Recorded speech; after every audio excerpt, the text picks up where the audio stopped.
My dear student, have a nice day. I am Dr. Puviyarasan, going to talk about parathyroid hormone or parathormone. PTH. What is the function of this hormone PTH? It maintains the plasma calcium level within the normal range, 9 mg/% to 11 mg/%. This is the normal range. How does it maintain the calcium level within the normal range? Yes, the hormone PTH is acting on kidney, bone through cyclic AMP and acting on intestine through calcitriol. What is calcitriol?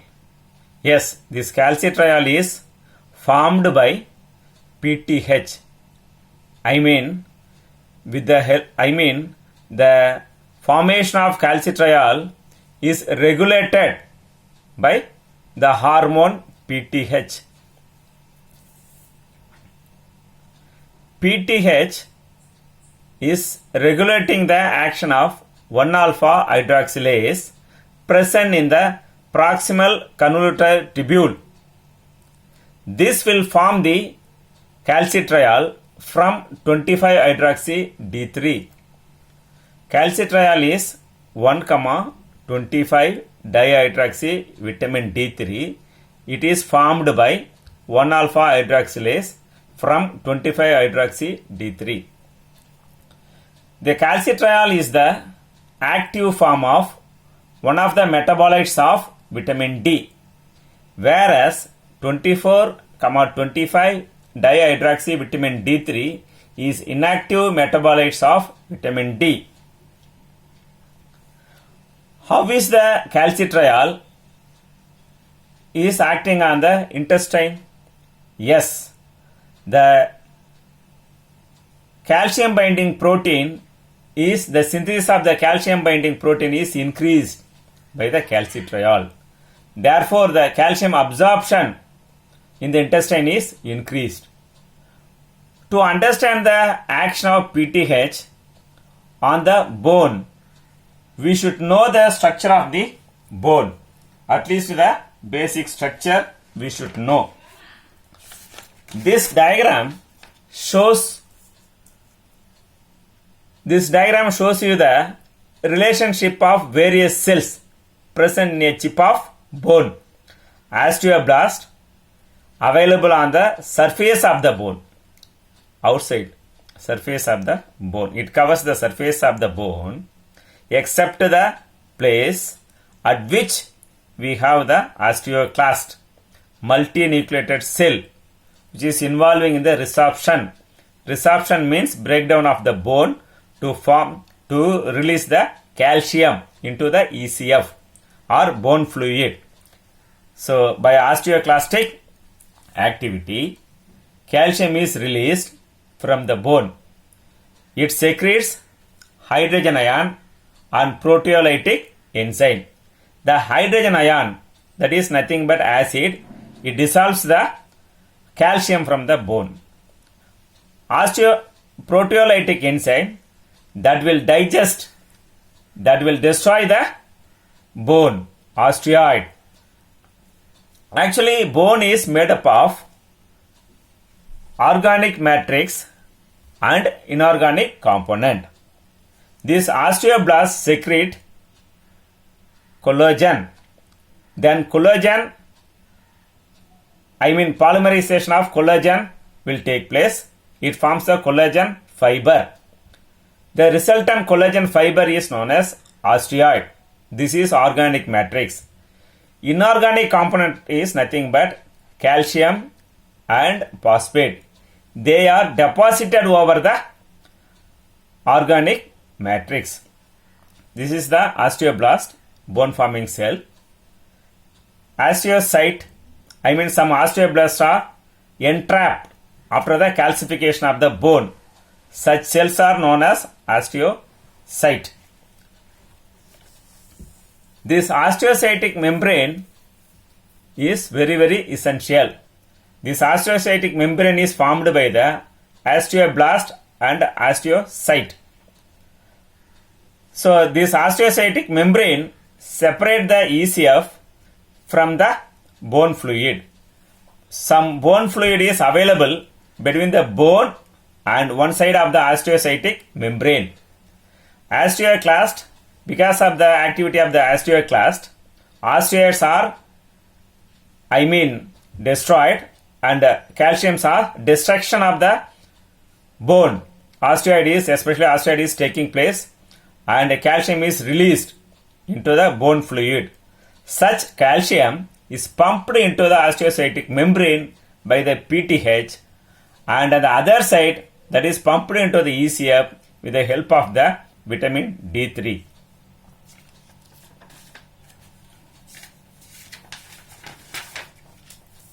This is calcium balance.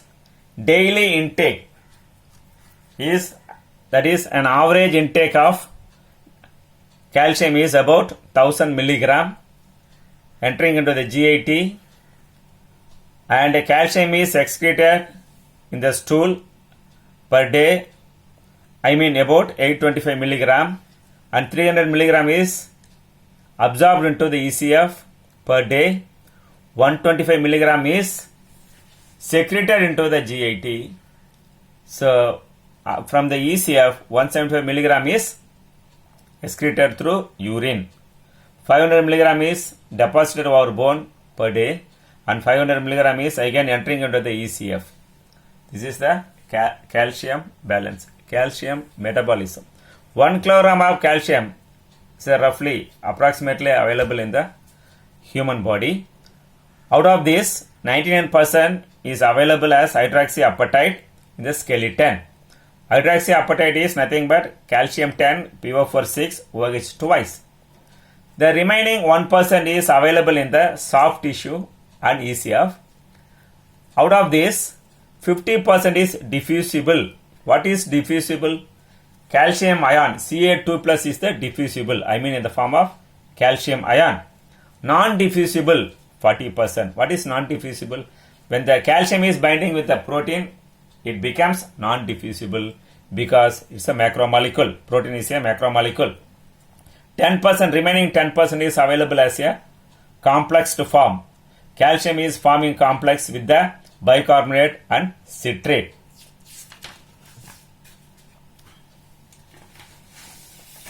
Now, this diagram shows you how is the vitamin D3 is formed from the 7-dehydrocholesterol present in the inner layers of the epidermis with the action of UV rays. This is a dietary intake. Vitamin D3 enters into the liver and converted into 25 hydroxy D3. Again entering into the kidney, this 25 hydroxy D3 is converted into calcitriol. Already I told you this calcitriol is formed from this with the help of the 1-alpha hydroxylase present in the PCT kidney. Now let us see the feedback mechanism. If the plasma calcium level is reduced, then the PTH secretion also, plasma calcium level is reduced, then PTH secretion is increased. What is the stimulus to increase the PTH secretion? Who is stimulating the parathyroid gland? Yes, the reduction of plasma calcium itself is the stimulus to secrete more PTH. This more PTH will activate the 1-alpha hydroxylase. Then synthesis of calcitriol is increased. This in turn bring the plasma calcium level to normal. This is the feedback mechanism. Now, from this diagram, this y-axis percent of normal, this bar diagram shows what? This dotted bar represent the inorganic components, This one lined bar represent the organic matrix. Both are inorganic to organic matrix. This ratio is normal. So the bone is strong, there is no problem. See in the second case. Inorganic components is reduced. See here, this is in the normal level. Organic matrix, organic component is in the normal level. Whereas the inorganic component is reduced. It shows what? Mineralization is affected. Therefore, the bone will be soft. The bone will be soft. It leads to rickets in children and osteomalacia in adults. See here. The ratio, inorganic to organic matrix ratio is normal. But what about the bone mass per unit volume? Bone mass per unit volume is reduced. This leads to osteoporosis. Dear student, the explanation, the remaining thing and explanation will be given in the audio. Okay, thank you.